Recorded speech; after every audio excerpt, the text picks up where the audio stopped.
introductions. My name is Leslie Watson, and I'm the board president of the Eastside Food Co-op. I want to thank everybody for coming this morning. We knew when we looked at the calendar this is an absolute jam-packed week for Northeast with Art Whirl and all the other things that are going on. So we're really pleased that everyone came this morning and braved the drizzle to be here with us. We have some great speakers and to talk about community safety and community justice here in Northeast Minneapolis. I thought, though, since we're a relatively small group, it might be nice to go around the room and give a little bit bigger introduction than just our names. And so maybe if you want to give your name and your affiliation, and then if there is any specific kind of safety-related concern that you have, you can just kind of say it now, and then perhaps when our speakers are, if there's something that they can address as part of their comments, that would be great.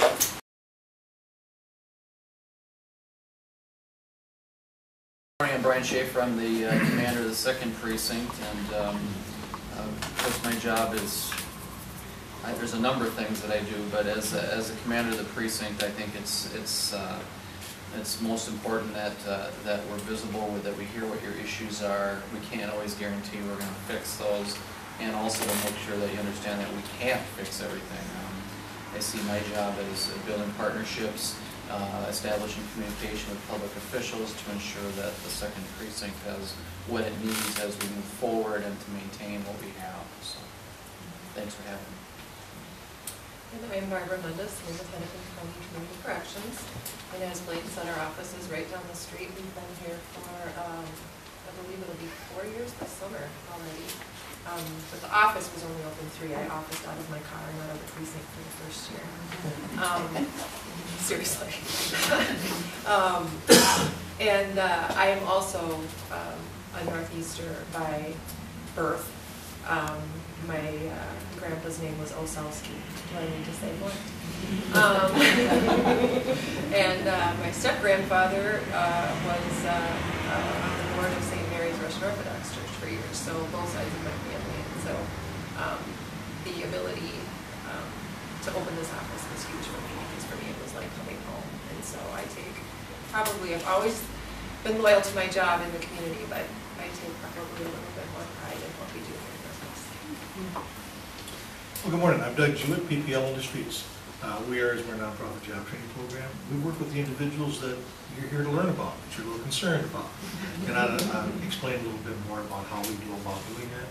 When a person comes in, like, and what we do while they're with us, and then what you can expect when they leave. Hi, my name's Taryn Runk. I work with Restorative Justice Community Action. We're a diversion program in Minneapolis. And I'll tell you a little bit about that. Thanks for having me here today. I started out participating in the program as a volunteer and taking part in the restorative justice conferences, and then as a volunteer facilitator, eventually a staff position opened up, so I kind of started out in similar ways getting involved in the community. Thank you. Well, thank you, everyone. It's I think it's really great to hear people's concerns and then get kind of substantive information about that might help to address them.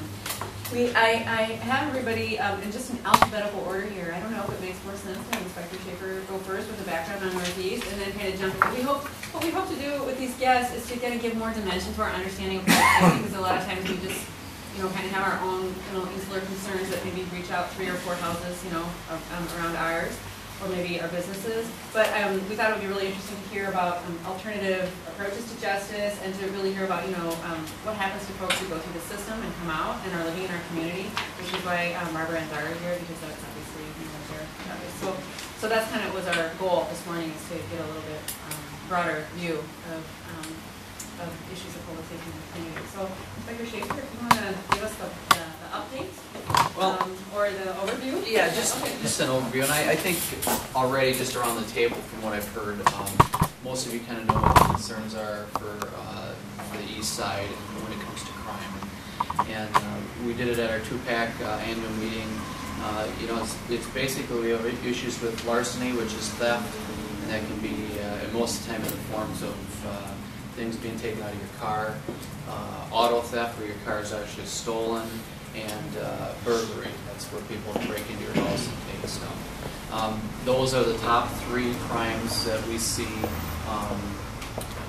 throughout the entire precinct.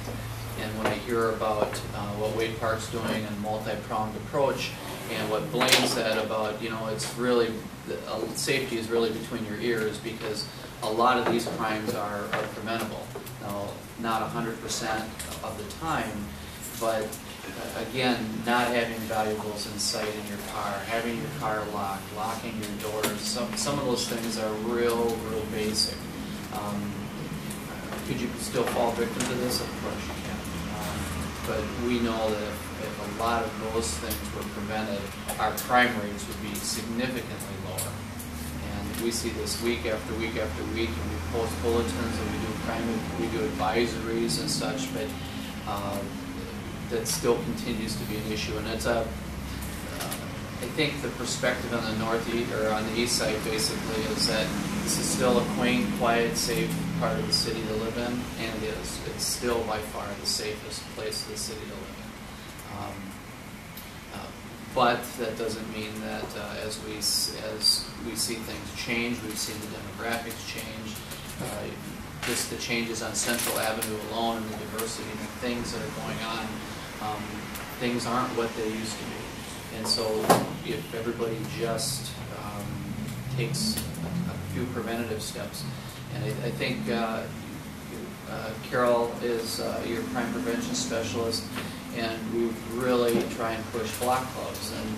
And that is, as Marty said, if every neighborhood was like Marty's, where everybody knew their neighbor and everybody looked out for one another, even if a small percentage of every neighborhood did that, that is another added layer to the prevention piece. And oftentimes, and I got here a little bit late, but we talk about drug houses and we talk about problem properties, issues that we see going on, and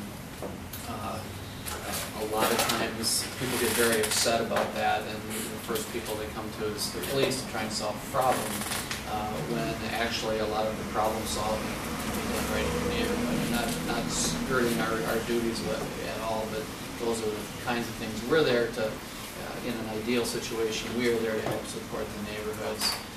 These are your neighborhoods, and as I tell my cops, this is your precinct, you own it, and so what you do every single day, think of it as what you would want in your own neighborhood or in your own life. That's the principle. I think the one thing that we continually talk about, Carol and I probably talk about every day, is we get a complaint on a property, and today, hopefully today, this isn't the venue to give us a list of your addresses. This is to let you know that we're here and to point out to people that you can contact, that we can work on some of these issues. But calling 311 and calling 911 are so important.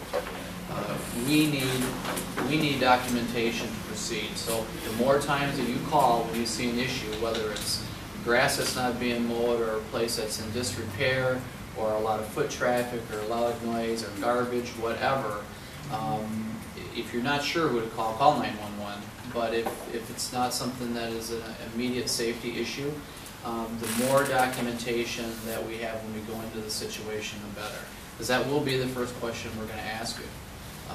We know that some people have a tendency perhaps to maybe go right straight to a city council person and say, I have this problem.